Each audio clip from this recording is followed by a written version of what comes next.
I'm gonna make him an offer he can't refuse. There's classic movies, and then there's The Godfather. At the time of its release, it was the highest grossing movie of all time and nominated for a record 11 Academy Awards, winning 3. In the decades since, it's been quoted and parodied countless times and has become woven into the fabric of American pop culture in a way that few movies could ever hope. Now, I'm a big fan of The Godfather and its sequels, and even the original novel by Mario Puzo. But if I'm being honest, my first proper introduction to the series was with The Game from 2006. Now, having your first experience with one of the most acclaimed films of all time be through a shameless Grand Theft Auto knockoff might sound pretty odd, but The Game came out when I was 11. I knew about the movies, obviously, but when you're a kid, they don't call out to you the same way as something like Scarface. However, getting the chance to experience all the quotes I'd heard and moments I'd seen referenced in a game seemed like a win-win. But while The Godfather might be a classic movie, all it takes is one viewing to realize it doesn't provide the best source for a straight-up adaptation. Michael might be the main character, but most of his story revolves around family pressures and relationship drama, not to mention he nopes out the main storyline for like a third of the film to go do side quests in Italy. And then there's Sonny, but you know. Look how they massacred my boy. So EA Redwood created their own original character whose father was gunned down on orders from Don Barzini when he was a kid. 9 years later, during the wedding of Don Corleone's daughter, their mom asked the Don to take them into the family, and that's where our story truly kicks off as Luca Brasi takes our character under his wing. As the story unfolds, our character is Forrest Gumped into the background of many of the most iconic moments from the film, and on a handful of occasions you'll even outright replace the role of a minor character. The game also depicts a few events that are only alluded to in the movie, such as having you fulfill the requests made to Don Corleone at the start of the film, or having you plant the gun that Michael uses to kill Sollozzo and McCluskey. Now, on the one hand, yeah, it's sort of ridiculous that the game positions your character as the center of the Godfather universe. I mean, you witnessed the death of Luca, the attempt on Don Corleone, and you're the first one on the scene after the massacre of Sonny. According to the game, you're the glue that holds the whole family together. But when I first played the game, I hadn't seen the movie, so I wasn't comparing it against that, I was just comparing it against other games, and even a highly condensed version of The Godfather was still far more compelling than the story of most similar games at the time.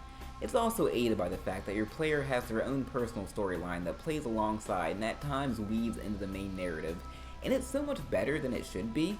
I mean, the generation before me might have had you-know-who from Final Fantasy VII, but Frankie was my first lost gaming love. Don't worry, Frankie. Next time I make it through that church basement quick enough to save you, baby. Scriptin' be damned. And now that I'm a fan of the films, I can better appreciate all the care that was put into emulating it. If EA Redwood didn't love The Godfather, then it's obvious at the least they respected it. And Electronic Arts spared no expense when it came to making this a true official Godfather experience. They got the rights to use the likeness for almost all the main characters from the film, and even got Marlon Brando, James Caan, and Robert Duvall to return and provide new voiceover work. Sadly, Brando's ill health at the time meant that his audio wasn't usable for the final game, but in a touching move, EA Redwood included one of the recordings as an Easter egg when Don Corleone is recovering after being shot in the hospital. This means that the Godfather game is actually the last project that the legendary actor ever worked on. The only major exception is Al Pacino, who refused to sign on and instead partnered with Sierra for their Scarface game, which means that here Michael is depicted as some generic guy. I mean, it's not ideal, and now that I'm familiar with the movies, it's definitely distracting, but EA tried, so I can't blame them too much. Plus, that Scarface game actually ended up being pretty sweet, so I won't hold it against Pacino either. And as far as GTA clones from that era go, Godfather was easily one of the better ones. The actual combat here is so much better than what San Andreas had offered 2 years earlier. I actually remember it being difficult to go back to Rockstar's masterpiece.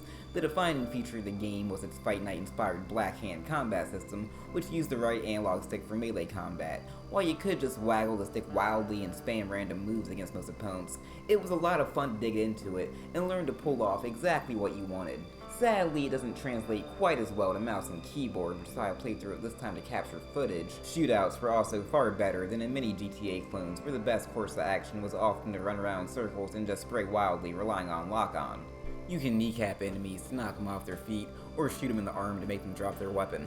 The game also featured a cover system a full 8 months before Gears of War made it the industry standard. It's not perfect. There were many times where an enemy would round a corner while I was going around a hallway and put 2 shotgun blasts in my chest before I even had time to react. And again, I remember it controlling even better with a controller, although I'll fully admit I'm biased against using a mouse and keyboard in third-person games as it just never feels right to me. Still, the core gameplay here is definitely an area where The Godfather shines. And that's a good thing because the game lacks imagination when it comes to its missions. The thing that always separated Rockstar from the competition was that they knew the importance of offering variety.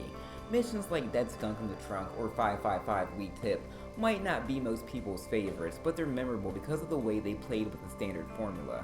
The Godfather doesn't really have anything like that. Outside of like 2 missions that require stealth, every mission pretty much follows the exact same format of go here and kill these guys, then maybe flee from some other guys. Occasionally you might have a timer you have to contend with, but I never found it to be an issue. The parts where you're forced to flee from rival gangs or cops are also really annoying.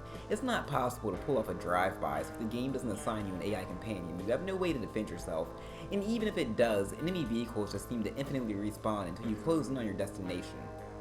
Again, the core gameplay is enjoyable enough to mask this somewhat, and there are no missions that I'd flat out call terrible. However, at the same time, there's really nothing that stands out as a high point. From a gameplay perspective, most of them just sort of bleed together. The bulk of your time not spent during missions will be spent extorting rival businesses. Each owner has a breaking point, and once you reach it, they'll pay up.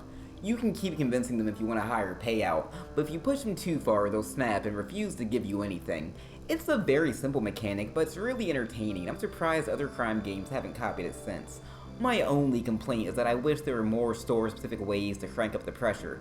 You can threaten to throw bakers into their oven, but they're the only ones who have something like that. I would have loved to have been able to hold a butcher under a rack of knives, Punisher style. Many businesses also have secret rackets, so once you fight your way to the guy running it, you can buy them out. Warehouses are pretty much the same as rackets, except they're far more fortified. Then there's gang compounds, which need to be bombed to wipe the families out completely. Of course, taking out a rival gang's assets isn't something they're gonna take just lying down, so if you target one family too much and drive up your notoriety with them, you will eventually trigger a mob war. This leads to that gang sending men out to kill you, with the only ways to resolve it being by bombing one of their businesses or bribing an FBI agent. If that gang kills you, or you let the 48-minute timer run out, then you lose. And a couple of your businesses are bombed instead, costing you some weekly income. There's also banks to be robbed and assassination contracts to be taken care of. Again, none of this stuff deviates from the core gameplay too much, so if you're looking for a change of pace, then you're gonna be disappointed. But if you just want more of that gameplay, then The Godfather has you covered. You can make your way through the main story in about 11 hours, maybe even faster if you just try to beeline through it as quickly as possible. But if you want to 100% complete it, then you'd easily double your runtime. It might not have been a necessary addition to the Godfather mythos, but the Godfather game is a surprisingly well-made and enjoyable experience, which is more than you can say for most licensed titles. It also served as a great showcase for developer EA Redwood, who would really get the chance to show what they could do just a few years later. If you're a really big fan of the Godfather and you just want to play a game where you get to pal around with the Corleones, then you've really got no other options. Or if you're in the mood for a bite-sized GTA-light experience you can knock out over a weekend, you could do a hell of a lot worse. I give The Godfather 8 backhands out of 12.